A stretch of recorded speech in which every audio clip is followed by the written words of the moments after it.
অসমৰ ছাত্ৰ ছাত্ৰীসকল সকলোকে সুপ্ৰভাত জনাইছোঁ। তোমালোকে গমেই পাইছা বৰ্তমান গোটেই পৃথিৱীৰ সমস্যাটো, আৰু আমি এইদৰে তোমালোকৰ লগত কনফাৰেন্স কল বা ভিডিঅ' কল বা এইদৰে ভিডিঅ'ৰ যোগেদি তোমালোকৰ লগত পাঠদান কাৰ্য চলাই থাকিবলগীয়া হৈছে। আশা কৰিছোঁ তোমালোকে আমি আগতে কৰা ভিডিঅ'বোৰ তোমালোকে ভালদৰে চাইছা, আৰু তোমালোকে পাঠ্যপুথিখনৰ জৰিয়তে মই দিয়া সমলবোৰ আৰু পাঠ্যপুথিৰ জৰিয়তে তোমালোকে পাঠদান কাৰ্য চলাই নিছা।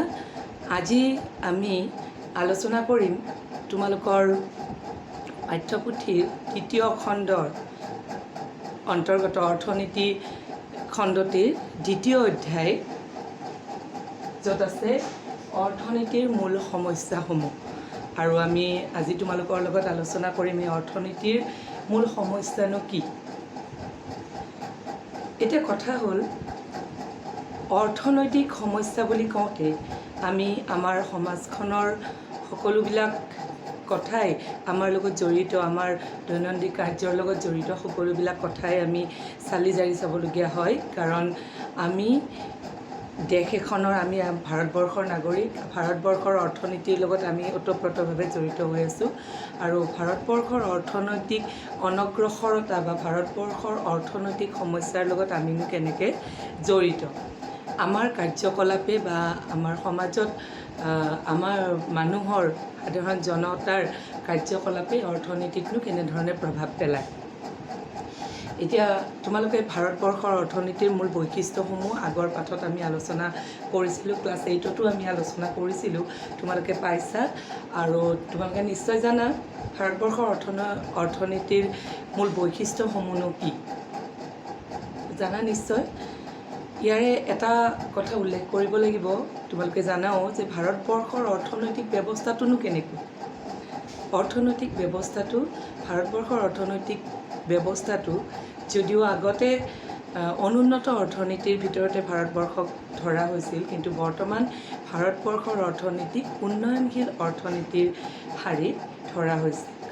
কাৰণ ভাৰতবৰ্ষৰ অৰ্থনীতি দিনক দিনে উন্নতিৰ ফালে গৈ আছে। এতিয়া ভাৰতবৰ্ষৰ উন্নতিৰ দিশত অগ্ৰসৰ, কিন্তু উন্নত অৰ্থনীতি বুলি ভাৰতবৰ্ষৰ অৰ্থনীতিকনো কিয় ক'ব পৰা হোৱা নাই, ইয়াৰ মূল কাৰণসমূহনো কি, আমি আজি সেইবোৰে আলোচনা কৰিম। আৰু তোমালোকৰ পাঠ্যপুথিত আছেই, তোমালোকৰ পাঠ্যপুথিত কেইটামান পইণ্ট দিয়া আছে, কিন্তু তাৰ ওপৰঞ্চিও কিছুমান এনেকুৱা সমস্যা আছে যিবোৰে আমাৰ ভাৰতবৰ্ষৰ অৰ্থনীতিত ক্ৰিয়া কৰে। এতিয়া তোমালোকৰ পাঠ্যপুথিত প্ৰথমতে দিয়া আছে ভাৰতবৰ্ষৰ অৰ্থনৈতিক সমস্যাৰ বা অৰ্থনীতিৰ মূল সমস্যা হৈছে দৰিদ্ৰতা। দৰিদ্ৰতা কি, দৰিদ্ৰতাৰ কাৰণ ইত্যাদি ইত্যাদি। এতিয়া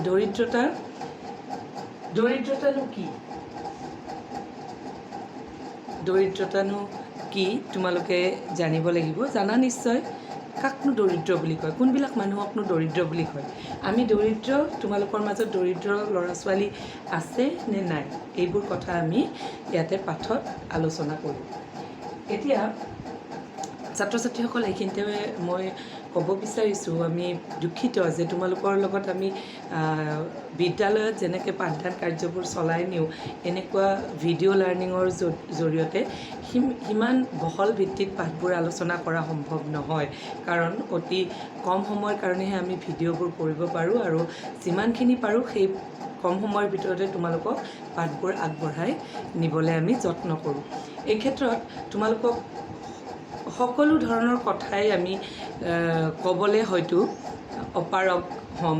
গতিকে অপাৰগ মানে কি, সময়ৰ অসুবিধাৰ কাৰণে আমি যিমানখিনি পাৰোঁ খুব কম সময়ত তোমালোকক ব্যাখ্যা দাঙি ধৰিবলৈ চেষ্টা কৰিম, যাতে তোমালোকে এই কথা প্ৰত্যেকটা পইণ্ট ভালদৰে বুজি পোৱা। দৰিদ্ৰতা, এতিয়া দৰিদ্ৰতানো কি। ভাৰতবৰ্ষত দৰিদ্ৰতাটো এটা অৰ্থনীতিৰ প্ৰধান সমস্যা বুলি গণ্য কৰা হৈছে। এই দৰিদ্ৰতা সমস্যাটো কিয় সৃষ্টি হৈছে, ইয়াৰ আঁৰৰ অন্যান্য কাৰণসমূহো আমি জানিব লাগিব।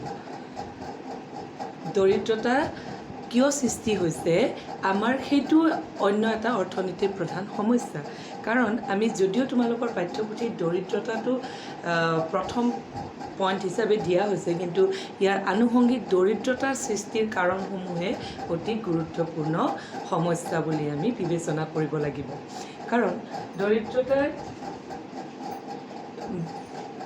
দৰিদ্ৰতাই এনেকুৱা ভয়ানক ৰূপ ধাৰণ কৰিব পাৰে যাৰ ফলত আমাৰ অৰ্থনীতিটো আমি গতিয়েই সলনি কৰি দিবলগীয়া হ'ব পাৰে এতিয়া এই দৰিদ্ৰতাটো কি কাৰণত সৃষ্টি হৈছে দৰিদ্ৰতাটো সৃষ্টি হৈছে প্ৰধানতঃ তিনিটা ভাগত ভাগ কৰা হৈছে দৰিদ্ৰতাৰ কাৰণসমূহক এটা ঐতিহাসিক কাৰণ এটা অৰ্থনৈতিক কাৰণ আৰু এটা সামাজিক কাৰণ মই তোমালোকক প্ৰথমতে ক'লোঁ যে সমাজৰ লগত আমি জড়িত আমাৰ সমাজখন আমি ব্যক্তি আৰু আমাৰ কাৰ্যসমূহে অৰ্থনীতিৰ ক্ৰিয়াকলাপত অৰ্থনৈতিক উন্নয়ন বা অৰ্থনৈতিক স্থবিৰতাৰ প্ৰধান কাৰণ এতিয়া এই দৰিদ্ৰতাৰো কাৰণ যিটো আমি সামাজিক কাৰণ বুলি ইয়াতে তোমালোকক উল্লেখ কৰিছে তাত কি যে আমাৰ সমাজত প্ৰচলিত যিবোৰ ৰীতি নীতি পৰম্পৰা বা অন্ধবিশ্বাস এইবোৰে কি কৰে দৰিদ্ৰতাত প্ৰভাৱ পেলায় কাৰণ চোৱা তোমালোকে যে মই এটা সৰু উদাহৰণ দিছোঁ তোমালোকক যে আমি যদি সমাজত মানে কি আমাৰ পৰিয়াল পৰিকল্পনাটো এইখিনিতে মই কৈছোঁ মই আগতেও ক'লোঁ যে দৰিদ্ৰতা এটা অতি গুৰুত্বপূৰ্ণ সমস্যা ইয়াৰ আঁৰৰ সমস্যাসমূহে অৰ্থনীতিৰ প্ৰধান সমস্যা আচলতে ইয়াৰ আঁৰৰ অন্যতম সমস্যাটো হৈছে মই যিটো তোমালোকক দ্বিতীয় 2 নম্বৰত লিখি দিছোঁ জনসংখ্যাৰ সমস্যা অৰ্থাৎ এই দৰিদ্ৰতা হোৱাৰ প্ৰধান কাৰণ হৈছে ভাৰতবৰ্ষত বা অন্যান্য দেশত যিবিলাক পিছপৰা দেশ তাত দিনক দিনে বৃদ্ধি পোৱা জনসংখ্যা বৃদ্ধি এতিয়া এই দৰিদ্ৰতাটো ৰোধ কৰিব লাগিলে আমি কি কৰিব লাগিব জনসংখ্যা হ্ৰাস কৰিব লাগিব আৰু এইটো এটা আমাৰ যিটো তোমালোকৰ পাঠ্যপুথিত দিয়া হৈছে দৰিদ্ৰতাৰ অন্যতম কাৰণ সামাজিক কাৰণ তাৰ এটা প্ৰধান মানে কাৰক এতিয়া দৰিদ্ৰতা জনসংখ্যা বৃদ্ধিয়ে দৰিদ্ৰতাৰ সৃষ্টিৰ প্ৰধান কাৰণ আৰু ইয়াত মই যে তোমালোকক ক'লোঁ যে আমাৰ যি সমাজত প্ৰচলিত ৰীতি নীতি পৰম্পৰা জাতিভেদ প্ৰথা বা অন্ধবিশ্বাস এইবোৰে আমাৰ দৰিদ্ৰতাৰ সৃষ্টিত প্ৰধান প্ৰধান কাৰক এতিয়া এই সামাজিক কাৰণত আমি কি কৰোঁ যে সমাজত আছোঁ সমাজত আমাৰ ধৰা আগৰ তোমালোকৰ আইতা ককাহঁতে তোমালোকে হয়তো শুনিছাই যে তোমালোক কোনোবাৰ ঘৰত যদি ছোৱালী জন্ম পাইছে এজনী আছে দুজনী আগতেতো 5-6টা বা 10টালৈকে সন্তান জন্ম দিয়া প্ৰথা আছিল এতিয়া কমিছে যেনিবা সকলোৱে বুজি উঠিছে জনসংখ্যা বৃদ্ধিৰ কাৰণবোৰ এই তাত কি হৈছিল যে কি কাৰণতনো এনেকৈ দিনে দিনে এঘৰ মানুহৰে বা এটা পৰিয়ালৰে ইমানবোৰ ল'ৰা ছোৱালী তাত কি হৈছিল যে এজনী বা দুজনী ছোৱালী জন্ম পালে তেতিয়া তোমাৰ মা দেউতাক বা ক'ব ঘৰৰ বাকী অগ্ৰজসকলে ক'ব যে নহয় ল'ৰা এটা লাগে আমাৰ পৰিয়ালটো কেনেকৈ আগবাঢ়িব আমাৰ বংশ ৰক্ষা কোনে কৰিব সেইবাবে কি কৰিছিল ল'ৰা জন্ম পোৱাৰ আশাত পৰি বা বংশ ৰক্ষাৰ আশাতে জনসংখ্যা বৃদ্ধি হৈ গৈছিল এতিয়াও সম্পূৰ্ণৰূপে এইটো নাইকিয়া হোৱা নাই যদিও শিক্ষিতখিনিৰ মাজত এই প্ৰথাটো নাইকিয়া হৈছে তথাপিও আমাৰ গাঁও অঞ্চলত ভাৰতবৰ্ষ এখন গ্ৰাম্য প্ৰধান দেশ আৰু গাঁও অঞ্চলৰ আমাৰ আগৰ যিবিলাক ব্যক্তি আছে প্ৰত্যেক ঘৰ মানুহতে আইতা ককা তেওঁলোকে কি কৰে যে পৰিয়ালটোক বংশ ৰক্ষাৰ কাৰণে হ'লেও পৰিয়াল পৰিকল্পনা কৰিবলৈ বাধা নিষেধ কৰে যাৰ ফলত দিনক দিনে জনসংখ্যা বৃদ্ধি হৈছে আৰু কি হৈছে আমাৰ সেই বৰ্ধিত জনসংখ্যাই পৰিয়ালটোক দিনক দিনে তেওঁলোকৰ অৰ্থনৈতিক অৱনমিত কৰিছে ইয়াৰ আঁৰত বহুত কথা আছে আমি বিশদভাৱে আলোচনা ইয়াৰ হয়তো 45 মিনিট 1 ঘণ্টা 2 ঘণ্টা আলোচনা কৰিলেও শেষ নহ'ব আৰু ইয়াৰ পিছত আমাৰ যি আছিল অৰ্থনৈতিক কাৰণ মই তোমালোকৰ পাঠ্যপুথিত পইণ্টকেইটা ঐতিহাসিক অৰ্থনৈতিক আৰু সামাজিক বুলি দিছে, মই কিন্তু ওলোটাকৈ গৈছোঁ। ইয়াৰ প্ৰধান কাৰণ হৈছে যে এই ক'লোৱেই দৰিদ্ৰতাৰ প্ৰধান কাৰণ জনসংখ্যা বৃদ্ধি, আৰু জনসংখ্যা বৃদ্ধিৰ লগতে এই সামাজিক কাৰণটো জড়িত হৈ আছে। এতিয়া এই সামাজিক কাৰণটোৰ কাৰণে যিহেতু জনসংখ্যা বৃদ্ধিয়ে আকৌ অৰ্থনৈতিক কাৰণত প্ৰভাৱ বিস্তাৰ কৰিলে। তোমালোকে এতিয়া চোৱা, তোমালোকে মই এই ভিডিঅ'টো চোৱাৰ পিছত তোমালোকে যেতিয়া পাঠ্যপুথিখন পঢ়িবা তেতিয়া তোমালোকে দেখিবাই তাত আছে যে যিটো অৰ্থনৈতিক কাৰণ বুলি আছে পেজ নম্বৰ 45, তাত তোমালোকে দেখিবা যে অৰ্থনৈতিক ভাৰতবৰ্ষত দৰিদ্ৰতা সৃষ্টিৰ অৰ্থনৈতিক কাৰণৰ মূল কাৰণ হৈছে কৃষি খণ্ডত মানে ভূমিৰ অভাৱ, তাৰপিছত ছদ্মবেশী নিবনুৱা ইত্যাদি বহুতখিনি কথা আছে। মই গোটেইখিনি তোমালোকক যিমান পাৰোঁ একেলগে ক'বলৈ চেষ্টা কৰিম। কি হয় যে এই জনসংখ্যা যে বৃদ্ধি হ'ল, ইয়াৰ ফলত কি হৈছে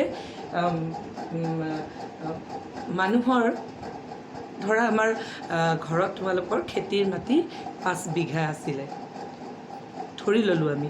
সেই 5 বিঘা মাটিত তোমাৰ দেউতাই ধুনীয়াকৈ খেতি কৰি তোমালোকৰ ঘৰখন পোহপাল দিছিলে। কিন্তু এতিয়া যদি সেই 5 বিঘা মাটিত তোমালোকৰ উত্তৰ পুৰুষ অৰ্থাৎ তোমালোকৰ যদি ভাইটি ভণ্টি যদি 4-5টা হয়, তেতিয়াহ'লে কি হ'ব? তাত ভাগ হ'ব, নিশ্চয়কৈ ভাগ হ'ব। পৈতৃক সম্পত্তিৰ ভাগ ল'ব, সকলোৱে ল'ব নে নল'ব? গতিকে পৈতৃক সম্পত্তিৰ ভাগ কৰিবলৈ যাওঁতে তাক ভাগ কৰিবলগীয়া হ'ল, সৰু সৰু খণ্ডত ভাগ কৰিবলগীয়া হ'ল। তেতিয়া কৃষি ভূমি কমি গ'ল নে নগ'ল? কোৱাচোন বাৰু। কৃষি ভূমি কমি গ'ল, যাৰ ফলত উৎপাদন কমি যাব। কাৰণ তোমালোকৰ ভাইটি ভণ্টি বা তোমালোকৰো কি হ'ব, এখন সংসাৰ হ'ব, তোমালোকৰ ল'ৰা ছোৱালী হ'ব। গতিকে তোমালোকে ছেপাৰেটলি কি কৰিব লাগিব, নিজৰ সংসাৰখন চলাবৰ কাৰণে তাত তোমালোকে নিয়োজিত হ'ব লাগিব, খেতি বাতি কৰিব লাগিব। কিন্তু সেইখিনি দি তোমালোকৰ নজুৰিব। তেতিয়া ইন ফিউচাৰ আৰু পিছৰ জেনেৰেশ্যন, এনেকৈ জেনেৰেশ্যন বাই জেনেৰেশ্যন কৃষিভূমি কমি গৈ থাকিব যদি আমি জন্ম নিয়ন্ত্ৰণ পদ্ধতি অৱলম্বন নকৰোঁ। আৰু ই কি কৰিব, লাহে লাহে তোমালোকৰ যিটো অৱস্থা আছিল দেউতাৰ এতিয়া যিটো অৱস্থা, সেই অৱস্থাটো আমি যদি কল্পনা কৰিব পাৰোঁনে কেনেকুৱা গতি কৰিব যদি আমি বেলেগ ধৰণে আমি আমাৰ নিজৰ মানে কি আৰু আমি লিভিংটো আমি যদি চেঞ্জ নকৰোঁ, জীৱন ধাৰণৰ যিটো মানদণ্ড সেইটো যদি আমি পৰিৱৰ্তন নকৰোঁ, তেতিয়াহ'লে আমি কি কৰিব লাগিব, যদি আমি দেউতাই যেনেধৰণে আমাক চলাইছিল আমি খেতি কৰিয়ে আমি খাবলগীয়া হয়, তেতিয়াহ'লে তোমালোকৰ কৃষিভূমি কমি যাব। আৰু সেইটো হৈ আহিছে, বৰ্তমানলৈকে সেইটো হৈ আহিছে। ভাৰতবৰ্ষত মই ক'লোৱেই গ্ৰাম্য প্ৰধান দেশ, লগতে তোমালোকে জানা ভাৰতবৰ্ষ এখন কৃষি প্ৰধান দেশ। আৰু এই কৃষি প্ৰধান দেশত যদি আমি কৃষিভূমি কমি যায় তেতিয়াহ'লে উৎপাদন নহ'ব, আৰু এই অনুৎপাদনশীলতাটো অৰ্থনীতিৰ অন্য এটা প্ৰধান কাৰণ বা সমস্যা। উৎপাদন কম, কৃষিখণ্ডত উৎপাদন কম হোৱাটো মই যদিও ইয়াতে তোমালোকক কেইটামান কাৰণ লিখি দিছোঁ, ইয়াৰ আগত মোৰ বৰ্ডখন খুবেই সৰু, সেইকাৰণে মই তোমালোকক গোটেইবিলাক কথা ইয়াতে লিখি দিব পৰা নাই পইণ্ট। তথাপিও তোমালোকে মনত ৰাখিবা, ভিডিঅ'টো বাৰে বাৰে ৰিকাপ কৰি হ'লেও চাবা মনত নাথাকিলে, যে ইয়াৰ লগত মই আগতেও ক'লোঁ যে আমি এটা পইণ্ট যদি ইয়াৰে আলোচনা কৰোঁ তাৰ লগত আনুষংগিক বহুতো আমাৰ সমস্যা, অৰ্থনীতিৰ সমস্যাই আমাক দেখা দিব।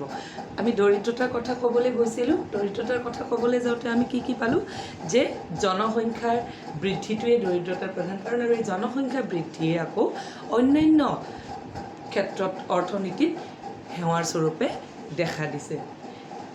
এতিয়া তাৰ উপৰি অন্য এটা, ইয়াৰ পিছত আমি নিবনুৱা সমস্যাৰ কথাও কৈছোঁ, কিন্তু নিবনুৱাটো দৰিদ্ৰতাৰ অন্যতম এটা কাৰণ নিবনুৱা সমস্যা আমি তোমালোকে 8 বা ক্লাছ 7তো পাইছা যে নিবনুৱা সমস্যাটো হৈছে এটা প্ৰধান সমস্যা ভাৰতবৰ্ষৰ অৰ্থনীতিত।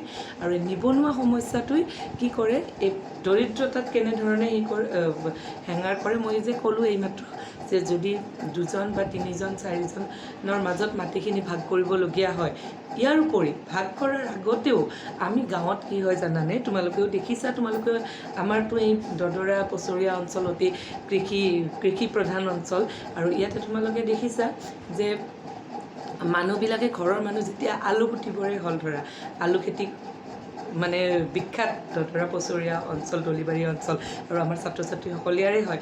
ইয়াতে কি হয়, আলু খেতি যেতিয়া কৰিবলৈ কৈছা তেতিয়া আলু উৎপাদন কিমানখিনি হ'ব, এটা নিৰ্দিষ্ট মানৰ নিৰ্দিষ্ট পৰিমাণৰ আলু উৎপাদন হ'ব, তাত 3জন মানুহে পথাৰত কাম কৰিবলৈ গ'ল, আলু পুতিলে যিমানখিনি হ'ব তোমাৰ ঘৰৰ গোটেইবিলাক বাচ্চা সকলোৱে তাতে গৈ আলু পুতিবলৈ গ'লেও সেইখিনি উৎপাদন হ'ব। কিন্তু আমাৰ ইয়াতে কি হয়, তোমালোকে দেখিছা, মই ছদ্মবেশী নিবনুৱাৰ কথাটো ক'বলৈ কৈ আছোঁ যে আমি যেতিয়া আলু তোমালোকৰ পুতিবলৈ যোৱা তেতিয়া গোটেইবিলাক যোৱা নে নোযোৱা? যোৱা। গতিকে তাত কি হয় যে তোমালোকৰ কিন্তু তাত ফূৰ্তিতে যোৱা, কোনোবাই এনেই থাকা, কোনোবাই চাই থাকা, কোনোবাই বা চাহ দিব গ'লা, কোনোবাই কিবা কৰিব গ'লা। গতিকে তাত কিন্তু তোমালোক নিয়োজিত হৈছা এদিন বা দুদিনৰ কাৰণে হ'লেও। কিন্তু তোমালোকৰ তাত তোমালোকে যি সেইদিনাখন তোমালোকৰ সময় তাত দিলা, কিন্তু তাত উৎপাদনত কোনো ধৰণৰ প্ৰভাৱ পৰা নাই, হয়নে? এইটো মাইণ্ড কৰিবা, তোমালোকে যিখিনি সময় খেতিপথাৰত দিলা, সেই খেতিপথাৰত দিয়া সময়খিনি কিন্তু তোমালোকৰ পৰা অথলে গ'ল, তোমালোকৰ এনেই গ'ল, আৰু তাৰ ফলত কিন্তু খেতিপথাৰত কোনো ধৰণৰ মানে প্ৰভাৱ পৰা নাই। তোমালোকে নগ'লেও হয়তো সেইখিনি উৎপাদন হ'ল হয়। এই ধৰণে খেতিপথাৰত কৃষিভূমিত মানে ওপৰঞ্চি যিখিনি মানুহে কাম কৰা আমি দেখাত তেওঁলোকে কৃষি খণ্ডৰ লগত জড়িত হৈ থকা যেন পাওঁ, কিন্তু তেওঁলোকৰ ভেলুটো জিৰ'। উৎপাদনত তেওঁলোকৰ যিমানখিনি উৎপাদনত তেওঁলোকৰ অৰিহণা হ'ব লাগিছিল, সেই অৰিহণাটো জিৰ'। আৰু সেইখিনি মানুহক কি বুলি কোৱা হয়? ছদ্মবেশী নিবনুৱা। ছদ্মবেশ মানে জানা, ভেশ ধৰি থাকোঁ, হয়নে? আমি তাৰমানে দেখাত কৃষক, কিন্তু আমাৰ কৃষিভূমিত আমাৰ যিটো মানে নিয়োজন সেইটো জিৰ'। আমি তাত নিয়োজিত দেখাত হৈ আছোঁ, কিন্তু অৰিজিনেলি হোৱা নাই। তেনেকুৱা মানুহ থকা বাবেই এই নিবনুৱাটো আমাৰ মানে ভয়ংকৰ ৰূপ ধাৰণ কৰিছে। কাৰণ যদি আমি সেই মানুহখিনিয়ে সেই কামটোৰ পৰা বেলেগ কাম এটা কৰিলে হয়, তেওঁৰ আয় হ'ল হয় নে নাই? তেওঁৰ আয় মানে ইনকাম হ'লে, বেলেগ কামত যদি সেই ইনকাম হ'লে, সেই ইনকামেদি তেওঁ আকৌ বেলেগ কাম কৰিব পাৰিলে হয়নে নহয়? তোমালোকক আগতে মই ক্লাছত দেখুৱাইছিলোঁ, মনত আছেনে নাই মই নাজানো, তোমালোকক দেখুৱাইছিলোঁ যে আমাৰ যিটো আয় ইনকামটো কেনেকৈ এটা চাৰ্কুলৰ ফৰ্মত ঘূৰি থাকে, কেনেকৈনো আকৌ ইনকামলৈকে ৰূপান্তৰিত হয়। আজি বৰ্ডখনত আকৌ এইখিনি মুচি পেলাই লিখিবলৈ দিগদাৰী হ'ব, তোমালোকে মনত কৰিবাচোন। নহয় যদি আমি আকৌ যেতিয়া আমি আয় বা মুদ্ৰাস্ফীতি সম্পৰ্কে আলোচনা কৰিম, তেতিয়া আমি আকৌ মানে সেই চাৰ্কলটো দেখুৱাই দিম। যিয়ে নহওক, যে ইনকামৰ মই কৈ দিছোঁ বাৰু, ইনকামৰ পৰা আকৌ কি হয় যে আমি ইনকামৰ এটা পাৰ্ট কনজামশ্যন, ভোগ কৰোঁ, তাৰপিছত এটা পাৰ্ট কি কৰোঁ, আমি ভোগ কাৰ্যত নিয়োজিত কৰোঁ, এটা পাৰ্ট আমি কি কাৰ্যত নিয়োজিত কৰোঁ, ইনকাম ভোগ কৰিলোঁ, তাৰপিছত আমি আকৌ কি কৰোঁ, কিবা নতুন কামত নিয়োজন কৰোঁ, বিনিয়োগ কৰোঁ, ইনভেষ্ট কৰোঁ, তাৰপিছত ইনভেষ্টৰ পৰা আকৌ কি হয়, ইনভেষ্ট কৰি বাকী থকাখিনি আমি আকৌ ছেভ কৰোঁ। ছেভিং সঞ্চয়ে কি কৰে, মূলধন গঠন কৰে, সেয়া আকৌ মূলধন হ'ব, মূলধনৰ পৰা আকৌ আমি ইনকাম হ'ব, আয় হ'ব। গতিকে আমি এইদৰে নতুন মানে যিখিনি ইনকাম হয়, ইনকামৰ পৰা আমি আকৌ বেছিকৈ ইনকাম বঢ়াব পাৰোঁ। যিয়ে নহওক, গতিকে দৰিদ্ৰতাৰ এইটো এটা অন্যতম কাৰণ। তাৰপিছত আহিল ঐতিহাসিক। আমি যেতিয়া এইটো এটা বৰ গুৰুত্বপূৰ্ণ কথা ভাৰতবৰ্ষৰ অৰ্থনীতিৰ কাৰণে, যে ভাৰতবৰ্ষত অতি সম্পদশালী দেশ, তথাপিওনো ভাৰতবৰ্ষখন কিয় অনুন্নত দেশ আছিলে, এতিয়া উন্নয়নশীল দেশ হৈছে। মানুহে বুজি উঠিছে, শিক্ষিত হৈছে, আমাৰ যিখিনি সম্পদ আছে সেইখিনিক আমি ইউটিলাইজ কি ধৰণে সংৰক্ষণ কৰিম আৰু কি ধৰণে তাক ব্যৱহাৰ কৰিম, এই কথাটো আমি জানিব পাৰিছোঁ। গতিকে কিন্তু এই ব্ৰিটিছসকল যেতিয়া আহিছিল, তেতিয়া তেওঁলোকে মানে ভাৰতবৰ্ষৰ মানুহখিনি কেনেকৈ মুহি ল'লে, তেওঁলোকে গম পাইছিল ভাৰতবৰ্ষ এখন ঐশ্বৰ্যশালী দেশ, আৰু এই দেশখনত তেওঁলোকে ইয়াৰে সম্পদ নি তেওঁলোকে লাভৱান হৈছিল। গতিকে ভাৰতৰ সম্পদেদি তেওঁলোক লাভৱান হৈছিল, কিন্তু মানুহখিনিক এই সম্পদখিনি লুটি পুটি নি অকল ব্ৰিটিছ বুলিয়ে নহয়, ইয়াৰ আগতো বিভিন্ন বিদেশীয়ে আমাৰ ভাৰতবৰ্ষৰ সম্পদ লুণ্ঠন কৰিছে, আৰু সেই ইউটিলাইজ নোহোৱাভাৱে ভাৰতবৰ্ষৰ সম্পদ ভাৰতবৰ্ষত ইউটিলাইজ ব্যৱহাৰ নোহোৱাৰ বাবে, আমি সংৰক্ষণ নকৰাৰ বাবে আমি একদম মানে আগৰ পৰাই ভাৰতবৰ্ষৰ অৰ্থনীতিটো দুৰ্বল অৰ্থনীতি বুলি পৰিগণিত হৈ আহিছে। গতিকে এইকেইটা হৈছে আমাৰ দৰিদ্ৰতাৰ প্ৰধান কাৰণ। আৰু আজি ছাত্ৰ ছাত্ৰীসকল বহুত টাইম হৈ গৈছে, ভিডিঅ'টো চেণ্ড কৰিব নোৱাৰিম। গতিকে পিছৰ ক্লাছত আমি দৰিদ্ৰতাৰ নিৰ্মূলকৰণ কেনেকৈ কৰিব পাৰোঁ তাৰ বিষয়ে আলোচনা কৰিম। ধন্যবাদ। আজিলৈ আহিছোঁ। Thank U.